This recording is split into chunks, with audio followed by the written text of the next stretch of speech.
Thank you very much, Mr. Speaker. I've heard so many interesting words on this debate. The last gentleman who I respect said how the Democrats care so much for these individuals.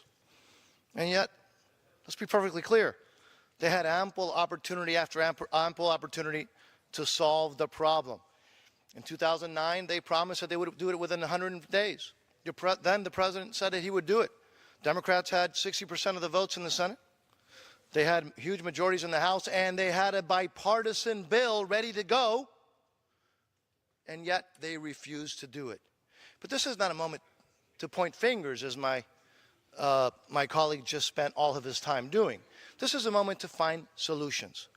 Look, if you believe, like I do, that these folks who are here, no fault of their own, should have an opportunity to stay here, to be part of society, to be legalized and to, yes, obtain citizenship, this may be the best, it is the best, and potentially the last chance for a long time to get that done, and this bill does that. If you believe that minor kids should not be separated from their families, and if you believe that the best way to guarantee that is through legislation, this is the best and potentially last opportunity to get that done, because this bill does that. And if you believe that the United States has the right, no, the obligation to determine who comes in and who leaves, this is then also the best and potentially last shot to get those three things done. So again, a lot of rhetoric, but this bill does three things.